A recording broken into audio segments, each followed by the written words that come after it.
In a world where short films don't get enough hype, one podcast dares to keep it real. This is H4M, where the shots are short, but the vibes massive.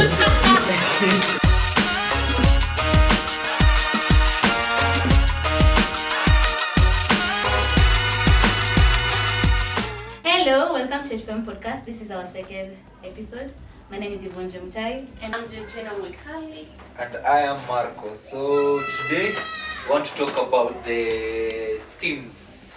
It's a major issue that new creators or new filmmakers are wondering, like, what's the best theme to measure in terms of creating new content or films. Yeah, as much as you want to create something unique or something new, lazima utengeneze kitu ita market juu, like, you know, hii kitu ya film, as much as you're passionate about it and you love it, you want it to pay, you want to make money out of it, because pia ni kazi and we need money. So like, what's the best, like, not actually the best, the most relevant thing that you can work with that can pull a larger audience or viewers or something. So I was thinking, there is this issue, people doing the same thing over and over and over again just because a film did well a long time ago. For example, like, see, we have watched Nairobi Half-Life. Yeah. So ilikuwa movie about some guy who came from rural areas and then akakuja Nairobi, then he got pulled into the city life, then he became a thief. That thing must be recycled over and over again. And I feel like that's where creativity comes in, because your storyline ni unaona venye kitambo tulikuwa tunaandika kwa insha, kijana alikuwa maskini hoehae, ndio huyo amekuja mjini amepatana na msichana, hapana. So that's where creativity comes in. And by saying that, siku hizi tunaangalia wenye tuko kwa society ni vitu gani zinatu affect. Sasa unajua juu hata kama ni the same theme, let's say hata kama ni a theme yenye imeongelewa sana, ni hiyo theme bado ya a guy from the village hoihaya and then he became a robber or something. Yeah. You can put it in your own perspective, you don't have to recycle it the same way, but imekuwa common. Huyu kijana ni wa ghetto ama ni wa kijiji, lazima hadi ukishajua tu, ukiona amepanda gari anakuja Nairobi anakuja kuabuzi, hadi ufikirie anything else. I feel like pia filmmakers wa Kenya, like, tumeangusha, like, you know, the society juu. Unajua, I think ukitaka kuelimisha any audience in Kenya sahi, especially Gen Z, they use movies. They spend a lot of time watching. So I think tungetumia movies in kujaribu, like, hii binye anafanya sahi, corrupt talk and stuff, climate changes, violence, tungekuwa mbali sana. Alafu pia kuna most films wamekuwa wakiongelelea the gender issues. Yes. So hata kama as much as we are talking about the girl child, pia tunafaa kuangalia, you know, the sasa zote tuna define tu wasichana vijana wetu wako wapi? Wanaumia. Kila mtu on their own. Yeah, like, ni ukweli, like, women have gone through a lot. Yeah, and they're still going through a lot. But go through a lot. Kila mtu not kila mtu, but it's a common thing that women go through a lot, especially through the hands of us men. Yeah. But sasa imekuwa like everybody wants to make something about women, abuse or something, gender, whatever. Yeah. It's always about a female. Msichana anateswa, msichana anapigwa, msichana anafanywa nini. If it's about trauma, ni msichana, like, as much as feel neglected.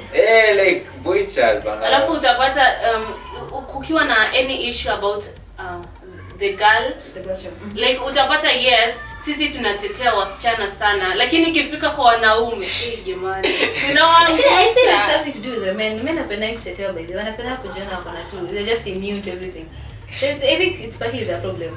Yeah, it's partly the problem. Ni kweli juu pia it's not something that a guy, most guys, that is not every guy, but most guys are not very proud of themselves when they're going through something and then it's being talked about or even coming open.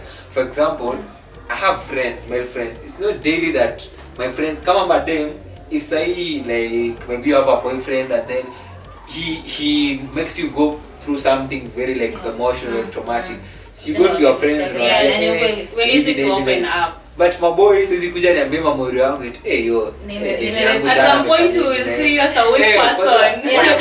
I think to normalize too, because what do you mean you can't even hug your brother or something? Why would you do that yourself? You know, why are you doing that to yourself? Sasa unajua pia kuna hiyo part yani ukiwaambia they may not take you seriously. In fact watakuroast. It's so unaambia eti my girlfriend did this did that and what bro. So unakuja kulia juu ya dem. Yani unasema ama it's so sad. We need to normal. Kuna msee niliona akisema as men we need to normalize hugging. Greeting, showing love to yourself. Kijana mwenzangu. Sasa hivi ndio ninaanzaga by the way. Yeye ni ngumu. Mtu ati mkijipost au kijana kwa na shida like hata niwe kuna point nilifika mali I saw this guy posting himself akijipenda and stuff and I was like mbona kijana anafanya hivi, then I realized oh my god, society imenifanya nikaanza kuona like any sort of love to men inakaa like a crime. Yeah, like akionyesha hiyo unaona kwanza ni weak. Yeah, naona like ew, sasa nini lakini sasa hizi poor man, I don't know, we need to do something about it. Sasa unaona making a film that can go in a different direction, in a show those like hadi si necessarily onyesha eti boy child anateseka, but creating something that measures on like guys who are actually in touch with their feelings, who are open, like it's very hard for a guy to open up their heart or their mind. And if you end up showing it beautifully, I think men wataanza ku impress. Mimi napenda kwa kuta nataka na ni Tom Shelby. So if you make a film like something beautiful about men loving themselves, I think itakuwa the normal something. Sasa imekuwa ni normal like ukitengeneza movie about a guy, he must be tough, must nonchalant, be that, cold. Alright, yakona aura, he's but a still guy. I'm happy the film industry at least to adapt what the media industry is doing. For example, in the media industry, at least we are trying to look at what the society inapitia. Unaona in terms of vitu na population, mambo na effects za plastics, unaona. So the media industry does that in terms of feature stories, documentaries. So sisi kama filmmakers pia tuliingia into that, at least tunaangalia ni vitu gani zina affect society. But pia I have a problem though pia na hii mambo ya kuleta issues kwa the camera. Just sasa shida ni the media and film. Wakitaka kuonyesha violence, tunaonyesha tu violence ni kama mko na lava hapo hivi. Na pia kuonyesha takataka, tunaonyesha takataka ni kama hajaikuwa safi. Like they just go to the extreme. Because we feel like okay, like if you're trying to shoot a film about a lady going through violence and stuff, there was also love. Huyu mtu alikatiwa akakubali kijana. Show that despite kupigwa mtu anataka kutoka juu ya nini, juu anaonga chocolate. Show the love, show the emotional like vulnerability. Show it. Wacha kuacha tu tukipigwa kila siku ni kama aliposema kwa hapo. I guess near the classical element ya kitambo. Remember like growing up kulikuwa na hizi hadi bado ziko ni venye most of us kizi Gen Z at watch Netflix wote, but at 8 PM nakwanga ni all of us lazima tulikuwa that period tunawatch hizo soap za KBC, Citizen, KTN 8. At sasa kuna a love story and then ina end up ako happily ever after. Even fairy tales. Iliendanga hivyo watu wakiwa Cinderella, but ikafika point filmmakers wakaadapt that's not the case. Kuna real life people don't end up happily ever after always. They end up in a wheelchair. But sasa ikafika point sasa pia wame delve into the other side yenye it must end in trauma. Lakini unajua as much as most filmmakers wameangalia story na gender violence, story na love issues and all that. Pia tunafaa kuangalia sisi kama wa Kenya ni vitu gani watu tunapitia. So for example, there is this film that I watched. So the director hakuwa Mkenya, but at least yes ni wa majuu, lakini akona experience ama akona knowledge sisi kama wa Kenya watu tunapitia nini. So kwa hiyo film it was a soldier. Wewe unajua tu soldier tu Mkenya huwa analipwa pesa ngapi? 5,000 tu, 10,000 tu. Na I mean hiyo ndio pesa yenye upata. Lakini sasa kama soldier anatamani kuna ile maisha yenye anataka. You go to a 5-star hotel, unaona So the film hivi ndivyo ilienda. So yes, amelipwa. But sasa hiyo siku kuna tule tu tips. So unajua Kenya lazima tunataka. Yes. So after kupewa tips, amepewa the $20. So with this $20, yes, he hajui $20 ukiconvert in Kenya money ni pesa ngapi. Anajua hiyo ni low. Akajua bas, leo panya atalala. So anaenda nyumbani, ako na zile savings. So wewe kama Mkenya si unafichanga vitu chini ya either kama ni kitabu, unaona unaficha hata pia high school uko unaweka tu katikati ya Bible, unasema mwizi haezi fika hapa. So yes, so ameenda kwa nyumba, anaangalia pesa nizo hizi, lakini sasa anataka kwenda kwa 5-star hotel. Atafanya nini? Alienda kwa tailor, akapima suti tu vizuri. Wewe ukijua tu suti unajua tu huyu tu anafanya kazi. At that time simu yenye anatumia ni katururu, you know it. So anaenda ananua cover ya touch screen. So anachukua rubber band, alafu anaifungia hapo katikati. So yeye akishika hivi, unaona ni kama yeye anatumia tu simu. Anatumia tu simu ya nini ya touch screen. So after that yeye amefika kwa hoteli. Yes, yeye ako na simu yake. Unaona tu ni touch screen, but sasa yeye anajua tu anatumia nini katururu. So amefika kwa hoteli, ndio yule boss wake is like, "Hai, huyu anafanya nini huko?" So waiter ndio huyo. Nipe chakula. Chakula gani? Wewe leta tu zote zenye unataka. Wewe kama dem unaona yule mtu ako na pesa, so mademu wanazingira. So afterwards amemaliza akakula. Bill ndio hii. Analetewa pesa, anajiambia si niko na $20, acha nimpe. So kupea waiter hizi pesa hazitoshi. Si ni polisi sasa anapigiwa. So after that polisi wanakuja, unapelekwa kwa cell.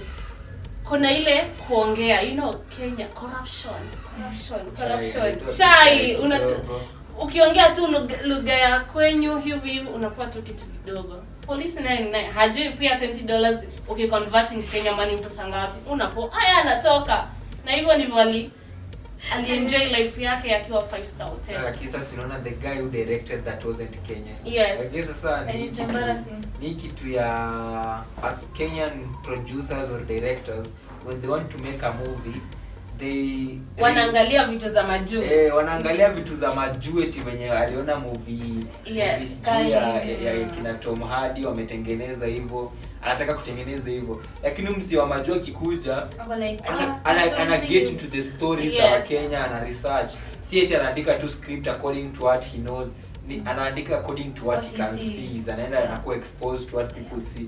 Ndio maana sana naonanga like most of the new creators or new filmmakers as much as the film industry in Kenya grow, the things wana create zinakaa more of wanataka kufikia class ya Hollywood, wanasahau their originality.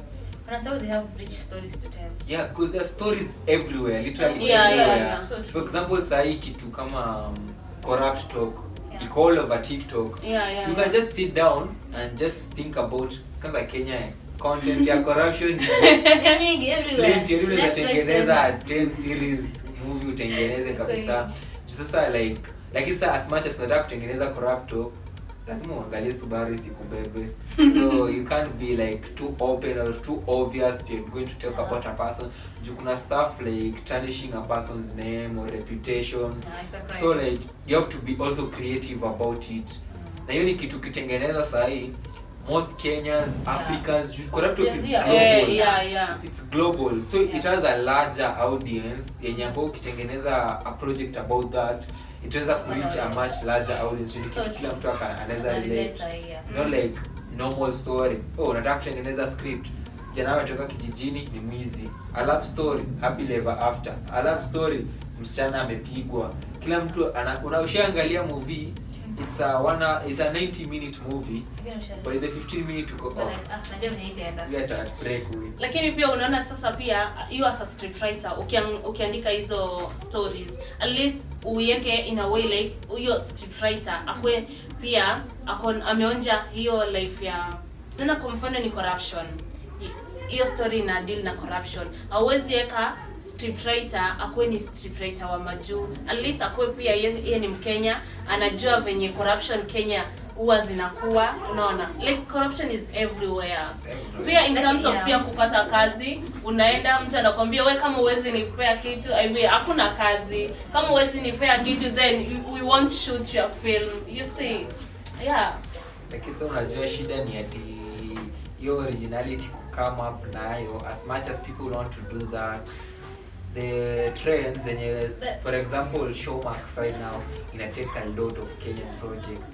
Ukiangalia most of them like the same storylines ama Jews na kuwa recycled into Kenyan story. Yeah. So unaweza kuwa wewe ni a small filmmaker, you've made this project, it's an original project, but unaipeleka to a company like Showmax or Netflix, and they're like itauza, they want money. But I think that's already the case. Juzi niambia kuna Netflix, si wanafanya content, kuna Showmax, and none of them wamefikiria ku make cultural films za Kenya. Hakuna mtu ashafikiria ku make kitu kama hiyo, hakuna mtu ashafikiria ku make, you know, hii mambo na violence in less eye. Hakuna mtu ashafikiria ku make kitu kama hiyo, because unless uniambie watu wanaenda huko with their projects and then they get rejected. Was inakwanga rejected. Probably that makes sense. It's a common thing. Unasikianga those small filmmakers wanasema I had this project, I took it to them. Either they reject it or they just transform it completely into what they want, not what you want. So hadi ikuwa your project anymore. Unakaa tu mwaletea idea, wenyewe can make it into what they want. Lakini pia unaona sasa, yes, umeenda unaopea idea. Ukipea mtu idea, hakuna venye unaweza ingia into details. That's why pia yes, wewe ni filmmaker, but ukienda uambie, ukipresent that idea to that producer ama that director, anaweza kukuibia hiyo idea yako, then kidogo kidogo unashanga, si nilikuwa na storyline kama hii. Sasa hiyo wewe ni nobody, hawezi pingana na yeye. Unless you got pesa kwa su, unaona tu film yako imetengenezwa, unaona mind yako ilikataliwa, but the same company wametengeneza the exact same thing. You can do nothing about it. Sasa nitafanya nini hapa? I think kwa filmmaker tu Kenya ni ngumu saa zingine. Alafu pia kuna as a Kenya, I think tumedwell sana na vitu za Nairobi na vitu za Mombasa. So kuna areas kama Turkana, Marsabit penye till now ukeketaji bado iko, unaona. So if you are a filmmaker, if you come up with a story yenye pia iko na hiyo iko na that angle, hiyo pia inaweza kuwa nzuri, because at least pia itaendelea kueducate watu wa huko, you see. Yes, but then I feel like pia we feel like as much as tunataka tuende films kama hiyo, I think the only way unaweza kuunda film vizuri na educate watu is making it interesting. Mtu asende kuunda film ya hiyo keketaji na iunde like kama documentary. I come to watch unless you make it like some girl like fall in love or something, make it passionate, make it hapo ndipo creativity inakuja sasa. Ni kama ebook fulani ya tulisoma Blossoms. Like Blossoms ilikuwa about FGM keketaji whatever. But hiyo book ilikuwa interesting. Ilikuwa like CAT ni walikuwa wamemix like kuna culture, kuna love, kuna drama, kuna like ilikuwa kitu mind bending kabisa. If you create something like that, I guess itakuwa na some audience. Sasa shida ni ukifikiria any film in Kenya kama unataka kutengeneza lazima itoke Nairobi. Sijui mbona hata pia film ikianza unaonanga tu, you know, an aerial. Ni kama venye unapanga program ni kama tunanga nchi zingine, kama tunanga counties zingine. Kama venye unaonanga kama film ni noma lazima ikuwe Hollywood. Ama kama ni animation ni either Disney, hizo like big companies. The same way as Kenyans tumejiweka kitu ya kuamini. The only good thing that can come out of the Kenyan film industry in Nairobi and maybe Mombasa. Na bado tu hizo stories zinakuanga like most of them kama ni ya Mombasa lazima unganishe tu Nairobi to some points. Na ni urban tu. Plus again tunaambiana. But I feel like we blame the government to some extent. How comes ushaijaribu kutafuta school yote ya media na film? Iko na Nairobi ama iko Mombasa? Haiko Turkana, haiko Eldoret. Hata kama iko ni like ni hata tusijue aje. The best media schools and film schools ziko tu Nairobi na Mombasa. So hata mimi sizo blame ndio shoot yako. Kwa na shoot kitu iko around the hour. Huwezi travel all the Marsabit. Hawezi travel Marsabit to shoot project yako. Hata ujui mtu uko. Lakini unajua ukiangalia watu ushago, yes, unataka kuja Nairobi kusoma. Mzazi atakwambia nini? Uko sure kuna mzazi mwenye atakwambia nenda ufanye film. Nenda ufanye film kuhusu stories za watu wenye vitu zenye zinatu affect. Hapana. At least the parents who are at least educated wao wanaonanga umuhimu wa film, unaona. So yes, unajua ushago kila mtu anafikirianga like ukienda shule kani kusoma. Masomo ni either daktari, lawyer, engineer. After that tunaanza kumwambia mimi nataka kuwa filmmaker, akwambie nini unataka. Sasa kuwa filmmaker, imagine sasa wewe tubebe crew yako, camera and equipment mbele Marsabit. Mtapigwa gesha. Hakuna security, alafu Kenya tutapata ruhusa ya kushoot. Utajua tu hapo wote. Sasa ni hiyo kitu kidogo baada juu. Hadi hiyo kitu kidogo as much as tunataka kushoot kwa Marsabit. Hadi wa Nairobi City wanakuanga na easy time. Unaendanga kushoot to like a public place. Unaenda unapata huko, unaenda unaambiwa lazima utoe kitu kidogo. You can't just shoot here. Unaambiwa lazima utoe sijui nini, permissions sijui nini. So like challenges ziko kila mahali. Sema tu kuwa filmmaker in Kenya ni ku deal with a lot. Uko ready to deal with a lot. But I think place filmmakers tunafaa kupush like either government to tusaidie funding ama to bring international, investors or something. Yeah.